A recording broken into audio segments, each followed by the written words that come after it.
accomplish this by. And in the meantime, begin with our urgent matters, which are SDN288, postponing Jinggoy Estrada. Both bills provided for template holdover and appropriations clauses, and I'm fully aware of the proceedings that were conducted in the House of Representatives, voting in effect for the postponement to December 2023. Let me say that I am also in receipt of the various positions of the Liga ng Barangay, the municipalities, the NYC, manifesting their support for the postponement, whereas we are also in receipt of the PPCRV, NAMFRE, Lente, and other NGOs that are against postponement. I will admit that, in my personal opinion, we should not postpone, having made the promise to Senator Drilon in the 18th Congress that this will be the last postponement. However, like the COMELEC, I am here at your disposal and better judgment. So we greet COMELEC Chairman Garcia, as well as the other representatives of the COMELEC, and I herewith invite Senator Revilla and the other senators who wish to make an opening statement. Yes, Senator Revilla, you're recognized, please. Good afternoon to our chairperson, Senator Amy Marcos, my dear colleagues in this committee, fellow public servants and guests. I joined our chair in welcoming the Commission on Election headed by the able and competent chairperson, George Garcia. Magandang hapon po sa inyo, Mr. Chairman. Ang mga panukalang batas ukol sa nalalapit na eleksyon sa barangay. Nandiyan yung mag-aayos ng aircon. Lilinisan nila yung aircon ni Manuel. Tapos pating kay Gabriel. Sa Sangguniang Ipakita mo Kabataan. yun sa den. Ipakita mo yun. Okay, baka pwede pa-mute yung nag-aayos ng aircon. Akala ko ikaw yun eh. Okay, but anyway, to continue, Madam Chair. Lima na tayo. I welcome the author, Senator Jinggoy, the author of one of the postponement bills. So we are Okay. five. We Okay. can conduct all business. Please proceed, not with the aircon cleansing, but more importantly, with your opening statement, Senator Revilla. Yes. Ang mga panukalang batas ukol sa nalalapit na eleksyon sa barangay at Sangguniang Kabataan ay isang napaka-importanteng issue sa nalalapit at minsan nararapat lamang na bigyan ng sapat at agarang pagtalakay. Kaya naman narito tayo ngayon upang bigyan ng panahon na masuri ang usaping ito nang sa ganon ay matukoy ang mga kailangang paghandaan kung sakaling matutuloy nga ba ang nasasabing halalan. Oras at salapi ng taong bayan ang pinag-uusapan, kasama na rin ang ating kahandaan. Nauna na nating narinig mula sa COMELEC na hanggat walang batas na naipapasa ang Kongreso ay patuloy silang maghahanda para sa darating na eleksyon. Hindi naman siguro natin hayaang mauwi sa panghihinayang ang mga sinisimulan na ng COMELEC para sa barangay at SK elections. Nasa ating mga mababatas ang bola ngayon upang masusing pag-usapan kung ano ang pinakamainam para sa bawat Pilipino sa lalong madaling panahon. Mahalaga pa rin po siguro na isaalang-alang natin ang sitwasyong kinasasadlakan ng mga Pilipino at ng ating bansa sa kasalukuyan sa gitna ng pandemya at hirap ng buhay. Tingnan natin mabuti kung ano-ano ang implikasyon ng postponement. Timbangin kung mas makabubuti ba ito o mas makakasama. Kung makakatipid ba talaga ang gobyerno sa pag-reset ng eleksyon at ano-ano ang mga serbisyong panlipunan na maaaring paglaanan ng pondo kung sakali. In so deciding, we have to consider the will and welfare of the people. kaisa po ninyo ako sa mga hakbangin na magbibigay daan sa pagresolba ng usaping ito. Sana'y sa pamamagitan ng komiting ito, ating matimbang ang mabuti, ang mga panukalang batas tungo sa mas ikagiginhawa ng mga mamamayan ng ating bansa. Sa puntong ito, kung kailangan nga ang postponement, ito ang dapat ang huli. We have to set the final date of elections. Hindi pwedeng tuloy-tuloy ang pagpapaliban na taabuti na maging senior citizens sa mga nakaupong SK officials. That would be leaving us in an absurd situation where officials continue to hold positions which may already be against the mandate of the people. Kung ano man ang mandato ng taong bayan, doon po tayo. Maraming salamat po. Yes, maraming salamat. At Thank you, habang Madam Chair. nandito, thank you very much, our Senator. And habang nandito tayo at 5 yung ating mga, yung ating grupo, ipapasa natin.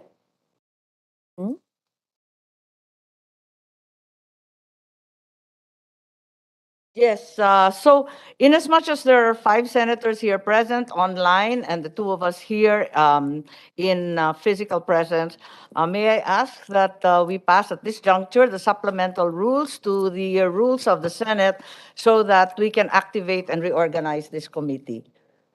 Okay, second. I second the motion. Madam Chair. Okay, there being no objection, we herewith pass the supplemental rules. There being no difference from the previous, we are passing them as is. The committee, therefore, is composed of 13 regular members, 3 ex officio. These are Senators Villar, Go de la Rosa, Revilla, Mark Villar, Robin Hood Padilla, Jinggoy Estrada, Nancy Binay, Lito Lapid, J.V. Ejercito, Francis Tolentino. For the minority, Risa Ontiveros, and the 3 ex officio members shall be Senator Legarda, Senator Joel, and for the minority, Senator Coco. With that, our committee is organized. And if Senator Jinggoy would like to make a sponsorship statement, you are welcome to do so. Thank you, Mr. Chair. Good afternoon, fellow members of this committee, and to all the resource persons for today from the COMELEC, headed by Chairman Erwin Garcia, George Erwin Garcia, from the LG DepEd, DBM, National Youth Commission, Liga ng mga Barangays Pilipinas, and other distinguished guests. I'm honored to be a member of this committee. I'm looking forward to be of assistance in making measures that will strengthen the COMELEC and improve the conduct of elections in the country. As one of my priority bills, I filed Senate Bill number 453, an act postponing December 2022 Barangay and Sangguniang SK elections, amending for the purpose RA number 9164 as amended and for other purposes. I look forward for the immediate passage of this bill that seeks to defer the conduct of the election originally scheduled on December 5 of this year to the first Monday of December of 2023. The recently concluded 2022 national and local elections had caused much divisiveness among the Filipino electorate. The political atmosphere is very polarized, that plunging Filipino voters to another situation of political toxicity in a close interval would not be beneficial to our national well-being. This contentious political exercise would be counterintuitive to the core ideals that the administration of President Marcos would like to uphold, which is national unity. And also, the postponement of the barangay and SK elections will allow our country to concentrate on other economic programs, focusing on improvement our country's finances battered by the pandemic and reducing the surging inflation brought about by the war between Ukraine and Russia. Thank you, Madam Chair, for calling this organizational meeting and public hearing. Yes, thank you very much, and we welcome the sponsors' comments. They will be discussed intently. In the meantime, forgive my negligence. There's another set of rules that we need to pass as a body, and I enjoin our 5 senators to help us in the passage of the rules of procedure governing inquiries in aid of legislation as well. So if those are acceptable. Seconded, Madam Okay, Chair. Thank you very Second. much.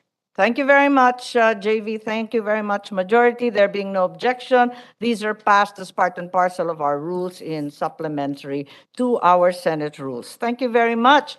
And I believe our sponsor needs to go. There are other meetings. We I'll will come back. take into consideration the queries raised. Okay, basically, we have conducted these hearings quite thoroughly regarding the postponement in the 18th Congress, as well as in plenary, as I'm certain that Majority Joel will recall. Senator Drilon and Senator Recto, as well as myself, had a very vigorous debate regarding the postponement, with finally the promise that this was going to be the last postponement, December 5, 2023, in complete contradiction of what has happened in the past, na kada eleksyon pinopostpone. Hindi pa nangyayari na hindi pinopostpone ng barangay at SK. Ngunit, sa kabila no, nangako tayo na ito na ang kahuli-hulihang postponement. Ngayon, eto na naman tayo magpo-postpone. Madjo, take it away. What a what a preliminary introduction. Madam Chair, good afternoon. Thank you so much for calling this hearing. Good afternoon to my fellow colleagues, Senator Jinggoy, Senator JV, Senator Bong. And Madam Chair, again, thank you for this hearing. Thank you for our resource persons, especially from our COMELEC friends from COMELEC, headed by Chairman George Garcia, and to all our resource persons. I'll be very brief. Madam Chair, I just would like to put on record that I share your sentiments. I was a member of the 18th Congress. We debated quite long about this postponement last Congress, and here we are again talking about the same thing. We are interested, I'm just here to listen, Madam Chair. We are interested to hear from various stakeholders regarding the propriety of the postponement, especially the cost implications of such proposal, given that COMELEC chairman himself mentioned during the House Committee hearing that the postponement will incur an additional 5 billion pesos due to the need to continue with the voter registration and consequently the pronouncement of additional supplies to cover additional registrants. On the other hand, I remember in one of the Senate committee hearing, COMELEC Director Laudianco mentioned that the postponement will also cost additional 1.5 billion. And at the same time, we are also interested in how this will impact voter turnout, the preparations for the elections, the status of our reforms in the Sangguniang Kabataan. Sabi nga ni Senator Bong kanina, baka senior citizens na yung mga SK na postpone pa rin yung election, and the proposal on a set term of office for our barangay officials. Again, Madam Chair, to conclude, our intent is primarily to uphold the rights of our people to suffrage, taking into consideration, of course, the factors that may affect the exercise of this right. And as policymakers, we inform ourselves based on data to make policy decisions.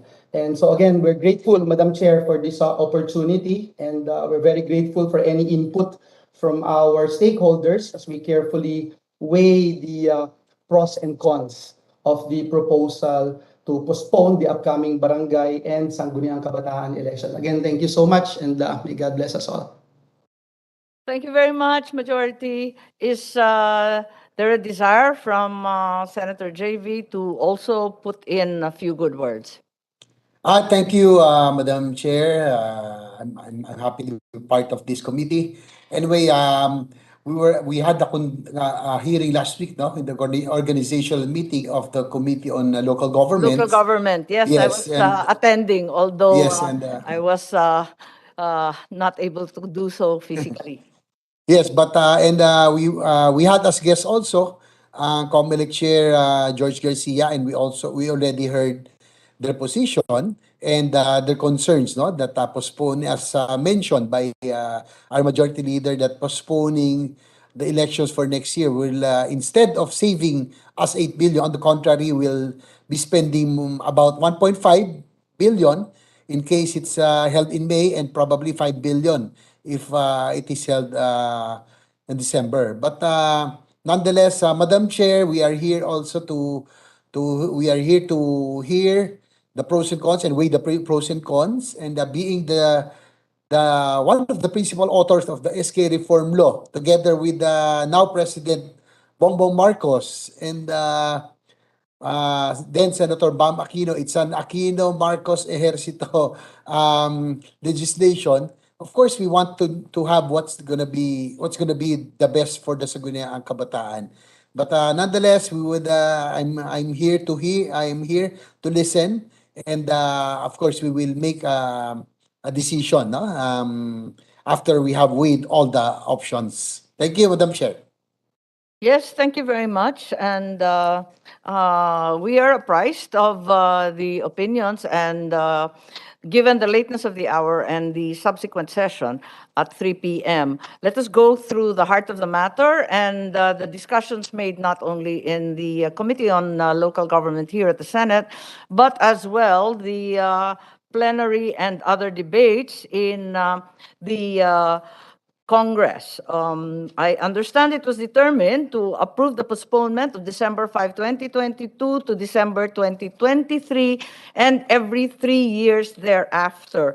I am not so certain what every 3 years implies. Does it mean, I see clarification from the COMELEC who were at the House, does it mean that it will therefore be December 2023 and thereafter December 2026? Is that correct po? Anyone can reply, I wasn't there. Madam Chairperson, I think that is the correct interpretation. 3 years from 2023, in the event that the election will be postponed by 2023 of December. Yes, I would just like also to bring to mind the information derived from the interpellation by then Senator Recto regarding the length of every barangay and SK term. If you notice, 17th Congress, the barangay and SK elections were postponed not once, but twice. In the 18th Congress, we postponed once at the outset. Hence, it would be noted that the actual terms of the barangay and the SK has been an average of 5 years because of the constant, repetitive, consistent postponements. If you will note, the first term was 7 years, 1989 to 1994 was 5 years, and then 3 years, and then the fourth of 5 years, 2002 to 2007, 5 years na naman. Tapos 2010, naging 3 years, tapos 2013, 2018, 5 years na naman, 2018 to 2023, 5 years na naman.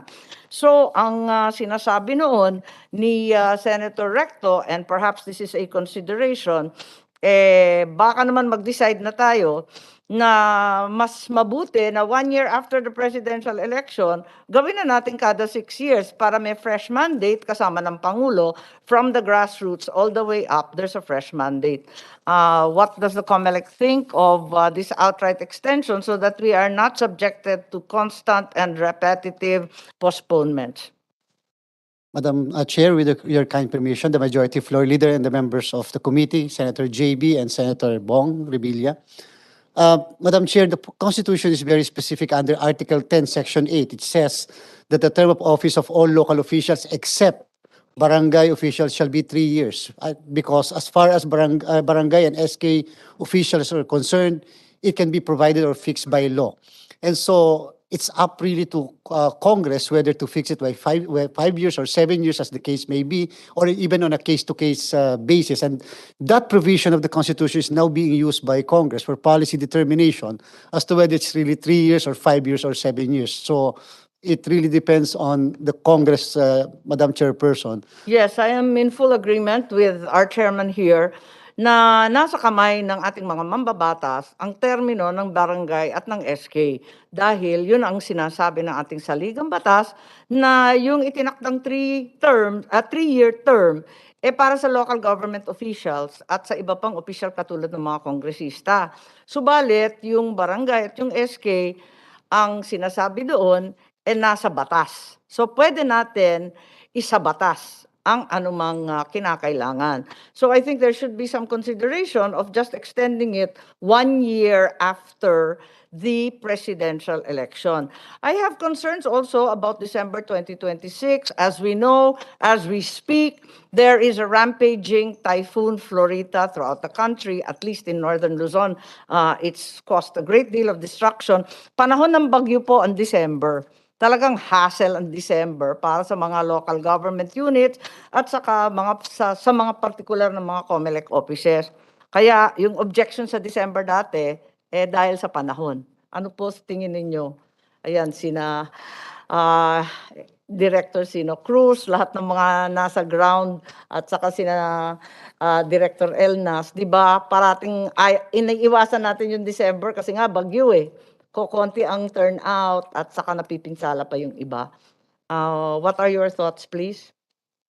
Tsaka, Madam Chair, yung Yes, summer po, sa summer, usually before wala tayong pasok pag summer, so nakakaboto yung mga kabataan. At the Yes. same time, when it comes to logistics, when it comes to shipping and delivery of our supplies and the documents that will be used during the election, mas favorable po sa amin ng May. Oo, Pag parati December- talagang May tayo Yes Kasi pati yung mga estudyante, and as we know, the bulk of our population is very young. Nasa mga eskwelahan, nasa trabaho, hindi na uwi kung saan sila rehistrado. So, yun din isang problema para sa amin. Alam ko yung kasi nung gobernador ako napakahirap talaga maghakot ng mga bata kasi nagtatrabaho sa Manila at kung saan pa. So, ano yung tingin ng COMELEC, please? Kasi alam natin ang problema ng December. Yes, Madam Chair, may this representation be able to at least, especially on the issue of the budget. I think that's the number Yes. one consideration of Yes. of the Senate. Actually, dalawa lang naman pag-uusapan natin Yung timing, pag-usapan natin yung timing, tapos syempre yung holdover, given na yon, at saka yung susunod. So that there's no erosion of the stated 3-year term. At the same time, looking forward, keeping in view the possibility of actually amending to a 6-year term na para matapos na itong postpone. So, isa yon. At yung ikalawa sana, yung budget. Kung maaari, mapunta muna tayo dito sa timing. So, yung timing, sa original bill ko po, linagay ko March, pinaka-latest May of 2023. Pero sa House, nasa December of 2023. So, ano po ang tingin ninyo? As between I'm May, sure you explained to the House the Yes, problems of December. yes, Madam Anong Chairperson. comment po? As between May and December, would really prefer May because December is too really close to the 2024 and of course to the preparation for the 2025 elections. So May is the ideal month to conduct the election in the event that Congress would deem it necessary to postpone the election. So as far as the COMELEC is concerned, ideally indeed, May is the best month. to Sang-ayon conduct po ako sa inyo dahil Clarify, Madam Chair, just to clarify. yes. Kasi Yes, sang-ayon din ako kay Chairman dahil alam ko yung problema sa kabataan Kasi may SK dyan Hindi Yes. yan na regular voting population, kundi yung SK registry na talagang nag-aaral yan. Kapag nasa December, wala namang pamasahe pa uwi, hindi mo naman hahakutin yan, paano sila boboto? Okay, so majority please. Yeah, Madam Chair, just to follow it up, just to clarify to our distinguished chairperson of COMELEC, the voter turnout mas malaki sa pag-aaral ninyo kung hindi December. Is that correct? Just a follow-up question. That is correct, Madam Chairperson, the Majority Floor Leader. Usually po pag summer, mas umuwi yung mga, hindi lang po mga kabataan, yung mga kababayan natin sa probinsya, mas bumoboto sila. kasi nga po summer po yon, that they're also taking advantage of the summer vacation para makabisita sa kanilang pamilya. And usually po, kapag kasama, especially May, yan po yung mga Flores de Mayo, yan po yung mga fiesta sa mga probinsya. So, nasasamantala po nila yung pag-uwi. Usually po, declared naman talaga na walang pasok yung Monday na yon ng election. Thank you. Madam Chair, thank you. Madam Chair. I'm clear with the timing, but at the same time, I know we have not covered yet yung talking about our young people, because I remember during the organizational meeting of the Committee on Local Government headed by our seatmate, Senator J.V. Ejercito, it was mentioned that there are many SK members that resigned due to various reasons, and as a result, many SKs are unable to pass resolutions because they have incomplete members. So I hope it will also be tackled, because at present we have 42,046 barangays, and I don't know how many SK officials we have, and whether SK chairpersons or members.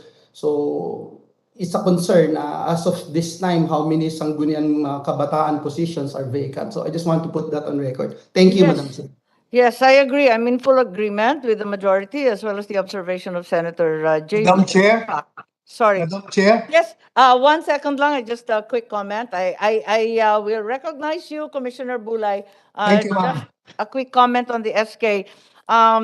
That in fact, nung nagkaroon ng halalan, halos lahat yata o talagang napakaraming mga federasyon ng SK hindi mabuo. Noon yun. Ngayon, na nakalipas na yung 5 taon, mas lalong bawas na yung SK na halos hindi mo na nga malaman kung saan sila nagtatrabaho, nag-aaral, anuman. So I'd like to recognize Senator Bongo, who has joined us, thankfully. And at this juncture, we can recognize Commissioner Bulay, who's been raising his hand po. Yes, Commissioner. Thank you, Madam Chair. Your Honors, good afternoon. My concern with regards to the question answered by our Honorable Chairperson is number one, May is vacation and all the classrooms we're supposed to use as voting precincts, voting centers will be free. Number two, my problem with regards to procurement aspects of the materials we will use for the election. We need siguro, I think we need siguro some exemptions to PD 9184 because at this point in time, it mandates procurement timelines and deadlines. So say for example, the indelible ink. The law says that we should bid it now and have it delivered this year. So our suppliers are fearful that if it's 2024, it might have expired already. And so with I think they can still guarantee December of 2023. But all the more that is pretty sure that if the elections were held on May, potent pa yung indelible ink natin at magagamit. Number three po is we will be given more time to take out the BSKE from our agenda in the COMELEC and focus on the 2025 midterm election, which yung public outcry is to replace the machines that we used in the last election in May. So that will require a lot of time. So that is my concern, Madam Chair and Your Honors. And I thank you for this opportunity. Thank you, Madam. Thank you, sirs. Yes, thank you very much. As I already stated earlier, I am like the majority leader, not in consonants with too much postponement kasi paulit-ulit na to at saka nahihirapan tayo pag magulo eh. At eto nga, I'd also like to recognize at this juncture Senator Binay, who has joined us virtually, as well as Senator Bongo, who has joined us here physically. And at this point, perhaps it is time to ask, gaano ba kahanda ang COMELEC para sa December 5, 2022?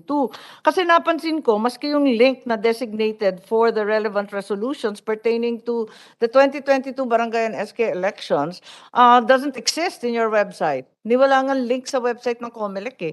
Parang sigurado na kayo na mapopostpone.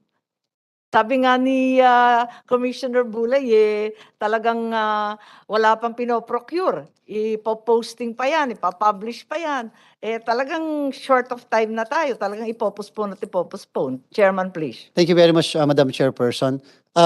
Incidentally, Commissioner Ray Bulay is our commissioner in charge for the Barangay and SK election. That's the reason why he is the overall in charge of that. Now, all of our directors, the top officials of the commission, we are presently at Baguio City. We were supposed to join them because we are now drafting all the guidelines and necessary resolutions, which will be posted later on, subject to the approval of the commission and bank, which will be posted later on our website, Madam Chairperson.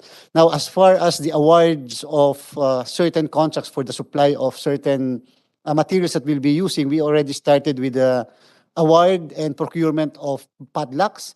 The next will be the procurement of the papers that will be used for the printing of the ballots. Again, we're hoping that we'll be able to print all the ballots by September, the entire month of September. The latest will be the second week of October. And such other documents and materials that we'll be using will be able to procure before the end of September. Kasi po yung delivery and shipment and transport ng lahat ng election paraphernalia always consistently in all the election will be needing at least 3 weeks. That's right. Before the conduct of the election. So everything must be complete by the second week of November, hopefully. So Actually, ang sinasabi po ni Chair, handa naman kayo. handang-handa po kami. Handang-handa na para sa December 5. Yes, kung Madam pipilitin. Ako, ang pakiwari ko kay Commissioner Bulay naman, yung comment that this might jeopardize or even delay the procurement of machines for 2025. I believe, sir, this could be a parallel effort given that the Barangay and SK elections are, after all, manual elections. Hence, the procurement and effort to replace old machines and so on could be a parallel and effort at the same time, no? So, dagdag trabaho, pero kakayanin. So, yun sana. I have concerns also na pag-usapan na natin yung procurement, siguro puntahan na natin yung budget. Kasi sabi ng COMELEC at ni Chairman Garcia, meron kayong presentation. Ang pagkaalam ko kasi, yung 8.449 billion na nasa GAA sa COMELEC budget sa ngayon cannot be realigned or transferred to any other agency given that COMELEC is a constitutional office. Considering that the amount will not be spent, there will be available cash allocation from the Treasury, which theoretically could be given to other departments and agencies for urgent COVID response, economic revival, job generation, and so on. Is that correct?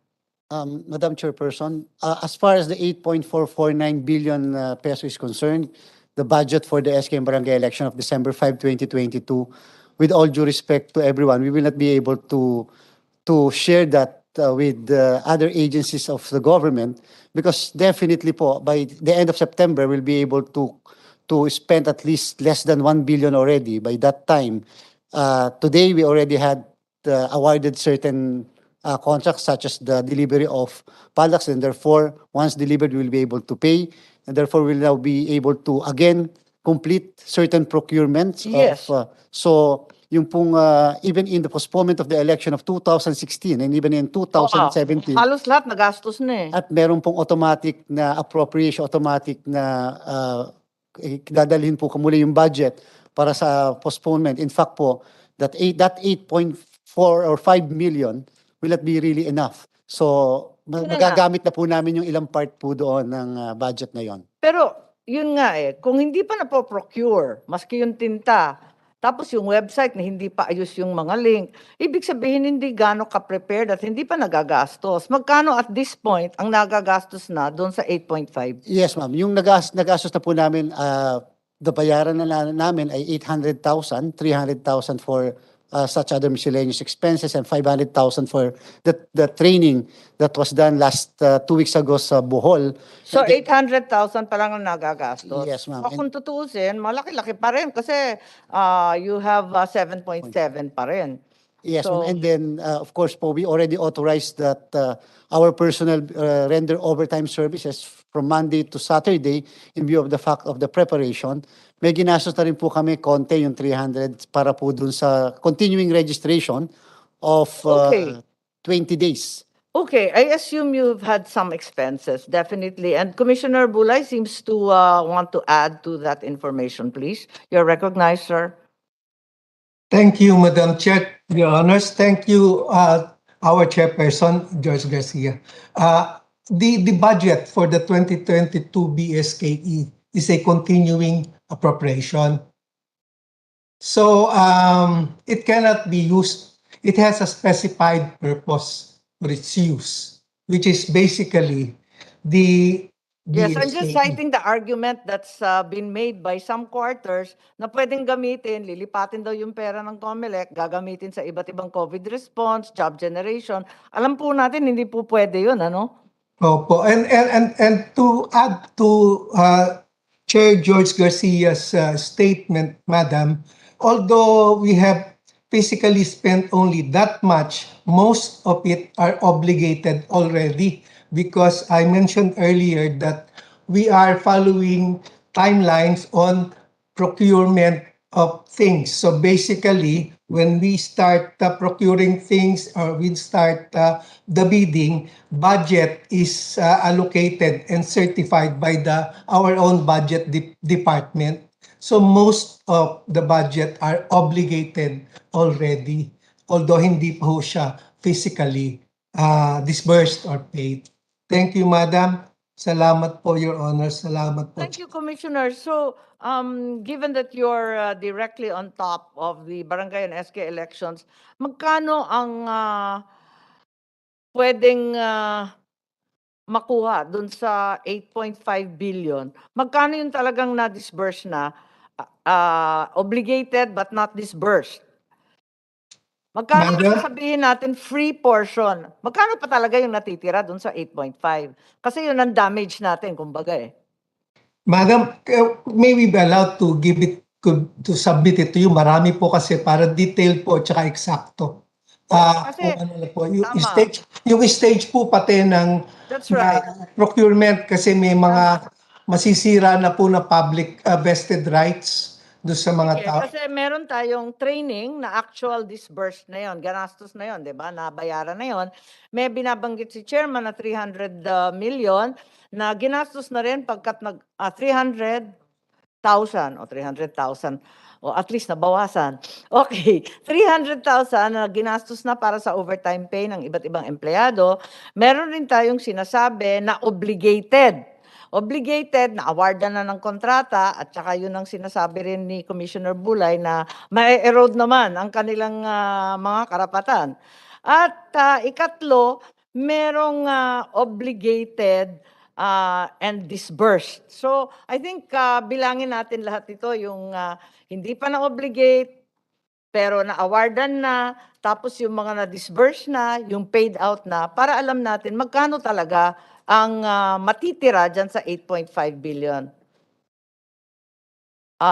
Yes, I think Madam you Chair. wanted to show We will us do. some numbers. Chairman, I think you had a PowerPoint, or do we await Commissioner Bulay's presentation so that he can check his accounts?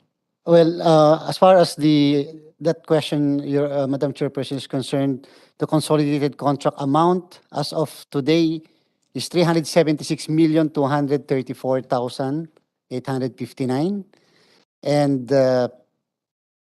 more or less, we already have presently, after the award of certain contracts, we have presently 7.583 billion pesos 1.83 billion pesos. Ano yun? Yung na-award na yan? That is the estimated balance, Your Honor. Estimated balance. As of Okay, that's the September balance. That's neither awarded nor obligated Yes. and least of all disbursed. Is Yes. that correct? Yes, Madam Chairperson. What we are going to do is we're going So to submit. malaki-laki pa rin ang natitira, pero sa madaling sabi, higit sa 1 bilyon ang nagastos na. Yes, Madam Chairperson. Ang malaki po talagang bulk of this budget is actually intended for the payment of our electoral board members. That's right. Oo. Kasi nga manual, ano, maraming Yes, Madam tauhan. Chairperson. At we have to understand also that as far as the barangay election, SKM barangay election is concerned, Madam Chairperson, ito po kasi ay manual, and dahil nga po manual, we have to increase the number of precincts. Originally, during the last election of 2022 of May, we have 107,000 precincts. Ngayon po, as of today, we have 207,000 precincts. So times 3 members of the electoral boards and such other members of Okay. the board. And Oo. then, kung magre-reset po tayo, that will increase definitely up to 235,000 precincts. Okay. That's right. So right now we're saying that we've actually expended 1 billion, 7.5 more or less. That's right. If we make a decision very quickly, can still be saved. Is that correct? That is correct, Madam Chair. All right. I heard from the House hearing, I'm sure you can correct me, that the election next year, December 2023, will not only be the 8.5 contemplated today, but will be more expensive. So, how much more expensive and why? Madam Chairperson, you are correct as far as that statement is concerned. Try to imagine presently, we have 207,000 precincts. But however, we're not able to register a lot of voters, although nakapagparehistro po tayo ng mga 3 million voters nitong 20 days lang. If we are going to reset the election, say by May of 2023, next year, Or we are- December, as the House stated? Yes, Madam Chairperson. So meaning to say po, we are going to start again with the registration of voters by October, and we'll have to give at least 2 months for continuing registration. So talagang uulitin yan from scratch? May projection po kami na we will be able to register at least 3 to 5 million more SK and regular voters. Kasi nga po, may mga Uulitin lang, hindi ba dapat pareho lang yung budget? Kasi uulitin lang. So, No, hindi po uulitin, Madam Chairperson. Yung mga na-register na po. Yung mga hindi po nakahabol ng registration, yung mga 14 years old ngayon pero magpi-15, pero assuming, mas konti na lang yon. mga 3 million po. O di dapat mas less pa nga kesa sa 8.5. Yung 8.5 po is the budget for the December, sa ngayon po. Tuloy yung December. Kung magdadagdag po tayo ng mga botante ng 3 to 5 million, magdadagdag po tayo ng presinto, magdadagdag din po tayo ng mga electoral board members, ng mga guro, magdadagdag po kami ng padlock, ng indelible ink, ng ballpen, and such other supplies for the election. So, computed 232,000 precincts po ang aming projection by May. If we are going to reset naman po, Madam Chairperson, the election by December of 2023, we're going to start again with the continuing registration by October of this year. Okay. And we will have to end our continuing registration by June Right. next year. Ganun po kahaba. So, masyado pong madami tayo ma-register. So, kung sakasakali po, may I respectfully refer the honorable members of the committee to ito na lang po yung pakikita namin.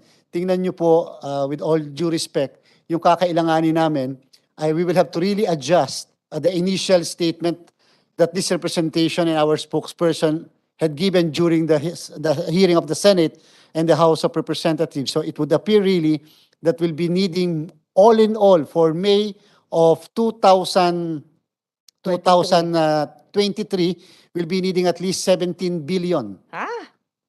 So meaning At hindi 17 naman. less the 8 billion. Kapag December, mas lalo pang 18 malaki.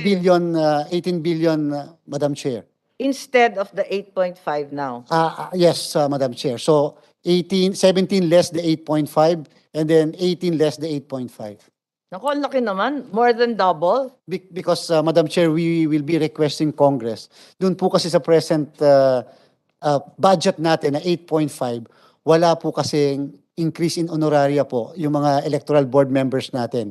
And kasi nga po natanggal yung kanilang tax exemption. So finactor in namin. Pero saksakan naman ng laki with all due respect Kung tutuusin, yung clustered precincts mo, yung number of voters, ang increase wala pang 15%. Kasi from 2007 to 235,000 o mahigit kumulang 15%. Bakit yung increase in budget mo is 230%? Tama ba? Yeah, some more pa. Because of the increase in the number of precincts, Your Honor. But the increase in the number of precincts is 15%. So dapat 8.5 billion, the existing budget, plus 15%. Pero yung sa inyo, it's more than times 2. Uh, Yung precinct, hindi naman magta-times 2. Ganito po, kasi nga po presently, yung poll workers po namin ay nagagamitin ay 1,243,048. Pero yung nakakompute sa taong ito, And nakakompute lang po sa taong ito ay for 207,000 precincts. yeah, correct. But I'm just saying that whether it's the number of precincts, the additional voters to be registered, the numbers of election workers and the BEI, whether it's the ink and supplies, ang dagdag is only 15%. Yung numbers mo na binibigay para sa election workers at saka yung botante, additional 3 to 4 million lang naman. So, I'm saying it does not merit a more than double increase in the budget for next year. Madam Chairperson, it's not only about the payment of honorarium to the electoral board members, but likewise, of course, additional supplies. So yung po yung dagdag, yung bulk nga po noon, noong dagdag namin, more or less because of the 20%, the tax supposedly of the electoral board members, the teachers, so more or less po that will entail at least about mga 7 billion na po kaagad dyan, Madam Chair. Hindi ko kasi maintindihan yung breakdown nito. These are massive numbers and to my mind, only 15% is the justifiable increase. Pero mas magaling nga magsuma si Senator Bongo. Baka may opinion si JV at saka si Madjo. Kasi dugong Ilocano ako, hindi ko talaga makompute Yes, short manifestation from Senator Go. Thank you, Madam Chair. Pleasant day to all of you. May I just deliver a quick manifestation. First, congratulations, Madam Chair. And also, I congratulate the COMELEC for the successful and generally peaceful conduct of the May 2022 national elections. Chairman George Garcia, then Commissioner, ikaw yung muka ng COMELEC nung nakaraan. And congratulations po sa lahat ng empleyado po ng COMELEC. The recently concluded elections were truly commendable as it was the first electoral exercise in the Philippines to be conducted during a pandemic. Napakahirap po nun. Ang ganda po ng turnout natin, more than 80% ang turnout kahit na nasa pandemya tayo. In relation to the agenda today, as we know, Madam Chair, the barangay is the basic political unit in the country. It is mandated to maintain public order and ensure the protection of life, liberty, and property in each of its respective jurisdiction. It also serves as the primary planning and implementing unit of government policies, plans, programs, and projects and activities in the community. Sila ay kabilang sa mga frontliners natin sa pagresponde sa health crisis. Naintindihan ko po ang trabaho ng isang kapitan, agawad, SK. Kayo po yung nilalapitan ng tao. First responder kagad kayo. Meanwhile, the Sangguniang Kabataan was instituted as a medium for the youth to participate in nation building at the grassroots level.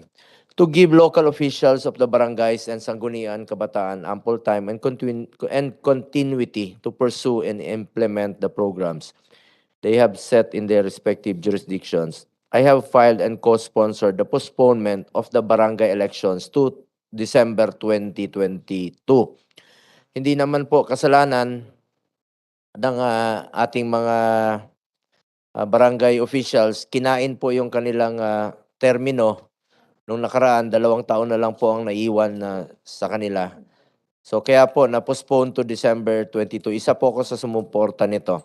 Now, there are proposals to further postpone the elections. I laud this committee for taking up this urgent matter this early so that we could listen to the position of the stakeholders. Naintindihan po natin ang concern ng ating mga barangay officials na dulot ng pandemya, hindi nila gaanong naisa katuparan ang mga plano nila pa sa kanilang barangay. Ang importante, balansehin natin ang pangangailangan ng barangay nang hindi nasasakripisyo ang karapatan ng ating mga kababayan na pumili ng kanilang barangay officials.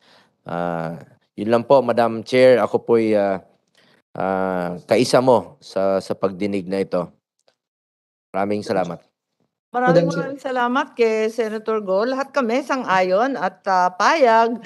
Total na sanay na tayo kapopospon ng barangay at SK election. Pero sinasabi ko nga kay Senator Jinggoy, kahit nais ng iba na postpone hanggang sa December 2023, nasisindak ako sa karagdagang budget na higit sa doble. From 8.5 billion, magiging 18 billion ang sinasabi ni Chairman George dahil dadagdagan yung presinto, ang boto, ang electoral workers, ang ink and other supplies. Pagkalaki-laki naman kasi ang bilang sa akin, 15% additional lang naman yon. Bakit naman ganun kalaki ang paglologo ng budget? More than 100%. More than 200%. Oo.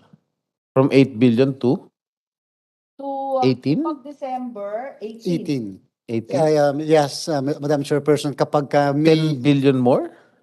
yes, Madam Chair, simply because we would like to increase the honoraria being received by our electoral board members. Nasabi po ba ninyo yan sa Congress? Na Ay. ganyan ang karagdagang budget? Ang nasabi ko po, Madam Chair, at that time, simply because hindi namin na-factor in yung 5 billion only. 5 Yung 5 billion, nagulat na kami eh. Yung 5 billion po, Madam Chair, ay May of 2023 yung nabanggit ko. Sabi po namin, kung magsakali magdi-December, baka po doble yon. Sabi nila, kung 2024 pa, so mas doble yon.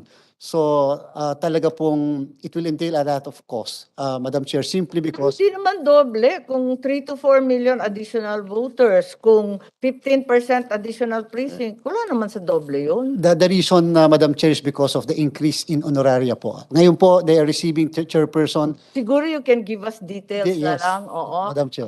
Please submit na lang. In the meantime, I'll invite my other members, si Majority Leader Villanueva, si JV na nandyan, si Nancy, si Senator Jinggoy, si Senator Bong. I think the COMELEC made its statement and I'm very sorry for the rude interruption, but because of the lateness of the hour and our impending session, maybe Madam you have Chairperson? comments? Yes, please. Madam Chairperson? Nance, yeah.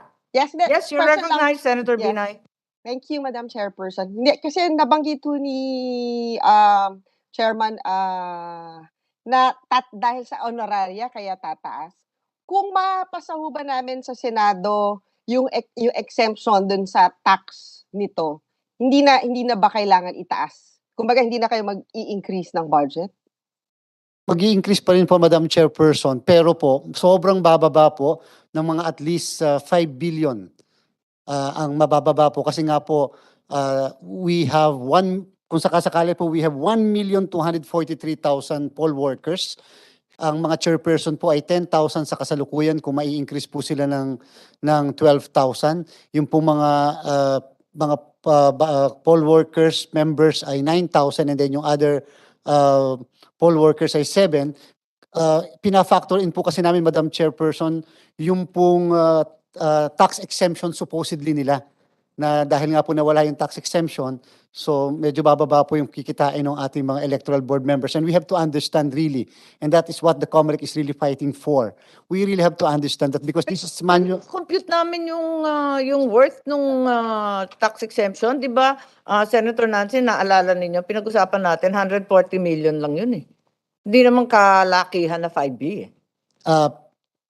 But we have to understand, kasi nga po mag-i-increase, Madam Chairperson, yung number of poll workers because of the increase likewise of the the polling precincts. From 207, we will have 239,000 if we are going to conduct the election by December of 2023. We're going to submit a detailed computation, but again, I would like to respectfully emphasize with your kind indulgence na dahil po manual ang election natin, mas mahirap po kasi pag manual kaysa po computerized. Binibilang po isa-isa ng mga guro yung mga balota hanggang gabi po. Not unlike sa computerized election, 30 minutes tapos na po kaagad yung consolidation ng results. By 8:20 nung May 2022 elections po, transmitted na po lahat yung result. Ito po, iisa-isahin nila. If there are 400, Pero Chairman, with all due respect, kapag nasa barangay o sa SK, iilan lang naman ang boto. So, ibig sabihin, mabilis din sila mag-consolidate kasi kukunti lang naman kada barangay eh. dalawang boxes po yan, Madam Chair. Depende sa barangay, pero napakaraming barangay sa ating mga probinsya, tigto 200, 300 katao, so kukunti lang talaga. So, yung Madam sinasabing Chair? overtime at limpak-limpak na salapi na ibibigay natin sa mga additional workers, palagay ko overstated. Yun lang naman ang obserbasyon. Senator Madam Binay, Chair, please. yes, just for clarification. So ang dahilan talaga nung pag-increase ng honoraria, hindi lang yung hindi nila nakuha yung tax exemption. Tama po ba? Tama po, Madam Chairperson. Likewise, the increase in the number of precincts. Okay. Siguro, Madam Chairwoman, baka kung pwede pa-submit na ihiwalay kung magkano ba talaga yung in-increase kasi nadagdagan yung personnel, magkano yung in-increase because of hindi na tuloy yung tax exemption, at kung magkano yung in-increase kasi sa tingin nila, nararapat lang na taasan yung sweldo ng ating mga teachers. Yes, thank you. Thank you, So, Madam Chairperson. Yes, thank you very much, Senator Binay, and we request the COMELEC to comply with the requests of Senator Binay. Madam Chair. Meanwhile, I'd like a clarification lang on the numbers given that 5 billion would be deducted from the projected budget of 18 billion if the tax exemption were granted. I find that a little confusing. Hindi naman If the covered lahat yun tax, ng exemption. if we are not going to increase the honorary of the electoral board members, Madam Chair. Not the Palagay ko, tax we really have exemption. to get the numbers that Senator Binay is requesting kasi nalilito na kami. Nung nag-compute kami ng worth nung exemption that was vetoed, nasa 140 million lang. Kaya nagulat kami kung bakit na veto dahil maliit lang naman. Pero ngayon, sinasabi ninyo up to 5B. Can we have a delineation of these accounts because they're very confusing? Yes, Madam Chair. In fact, we are going to submit to the committee the Sige. computation. We merely have shown to the screen only one page. We Okay. have actually prepared the entire computation. Senator Jinggoy, I think, has some comments, and we will try to accommodate your presentation, although, of course, we'll have to suspend for session at 3. Sorry about Briefly, thank you, Madam Chair. Mr. Chairman, I read in the papers that you prefer holding elections this year or to pursue the elections this year because it will entail less expenses for the government. Am I correct? You are perfectly correct, Madam Chair. Did you mention that to the House panel? We mentioned that. What did they say? Of course, What was the reason for their postponement? well, of course, Madam Chairperson, Your Honors, they said originally that the postponement was really for purposes of Big saving. funds. But So you when- think otherwise? Yes, yes, Madam Chairperson, Your Honor, yes. Because I think we can, in my own opinion, I think we can save more funds. We can save this 8 billion and use it for other purposes like to fight pandemic or whatnot. Baliktad pala yung inyong opinion na mas lalaki pa ang gastos pag dinelay natin ang eleksyon. We clearly emphasize that, Madam Chairperson, Your Honors, to the House Committee on Electoral Reforms and Suffrage. That's actually my opening statement, that instead of us saving, we'll be spending a lot more for the postponement. Yes, and if I may observe, Senator Jinggoy and Commissioner Bulay, I'm sure will bear me out. Historically, every postponement costs a great deal of money. That's the truth. So if we do not approve of this, if we approve of continuing the or pursuing the barangay elections in December, are you prepared? Yes, Madam Chairperson, Your Honor, we are prepared. We will stick with the 8.5 billion budget. Of course, it does not contain any increase in honoraria of the teachers, but perhaps they can really understand. It was Hindi na prepared ba prior. sapat yung 8.5 billion para next year? No, Madam Chair, simply because magi-increase po yung number of voters kasi magko-continue yung registration po muli tayo, magi-increase yung number of precincts, magi-increase po yung number of electoral board members per precinct, tapos po additional we will have to print additional ballots, we will have to have additional ballot boxes, we will have to have additional pens and additional indelible ink. Ganun po ang implication ng postponement. Anong opinion ng Liga ng Barangay? Sino ba Liga Nung ng Barangay? sinabmit ng Liga ng Barangay, nag-submit sila ng mga opinion, lahat ng mga liga sang-ayon sa postponement. Siyempre. Pero, syempre, ano kahilo? Ganon. Ang problema nga, siguro hindi nila naiintindihan o narinig itong nakakasindak ng paglolobo ng budget. So, how many organizations ang pumapayag sa postponement? Yung LMP, LCP, Tapos yung LMP. ULAP. LMP, LPP, yung sa gobernador, sa mayor. Kasi alam ko, we've been local officials. Siyempre, gastos din sa mga local officials yan.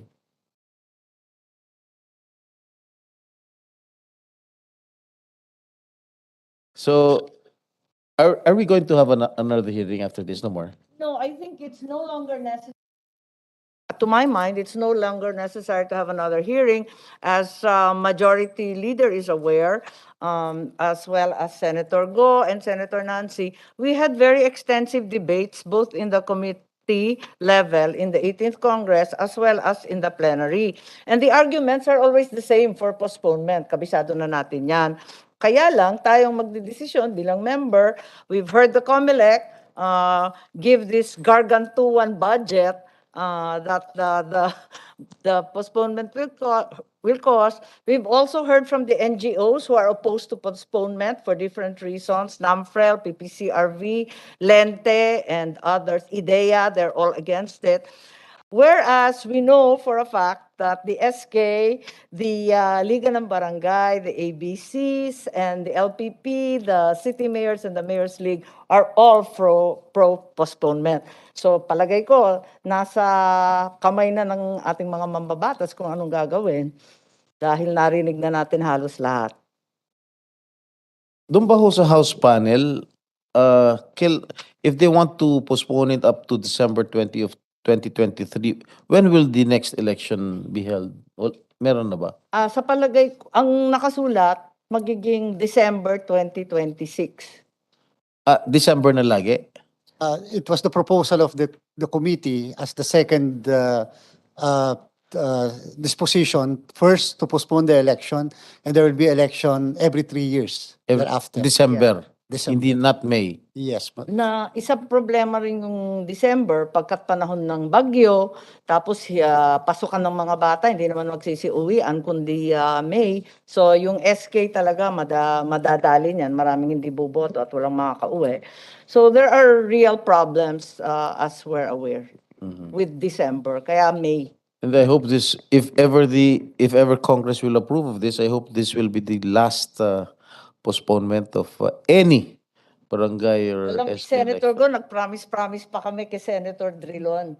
Nung nakaraang 18th Congress, nag-promise kami, this will be the last promise. Kaya I lied.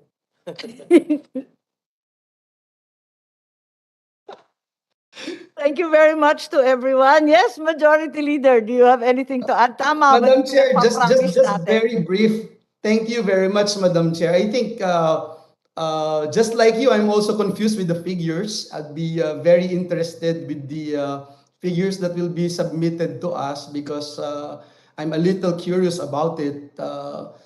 You were talking about the 140 million, about the tax exemption, and you were talking about the 15% additional voters, and yet yung gastos parang ang laki, no? So siguro yun yung magmamatter dun sa decision natin as we weigh the pros and cons of this particular measure. So again, Madam Chair, looking forward to that. Thank you. Thank you very much. So, kailangan na pag-usapan. Itong mga kandidato kasi na tumakbo sa nakaraang eleksyon, mga pasaway, kung ano-anong pinapangako sa mga barangay at SK. Joke lang, joke lang. Pero narinig ko kayo sa totoo lang. So, thank you very much to the COMELEC, to the NYC, the SK that are here. And we will take into consideration all your valid opinions and information. And also, we will, in the meantime, await the more complete submission regarding expenses already disbursed, as well as the projected sums in detail for a postponed election, whether in May or in December of 2023.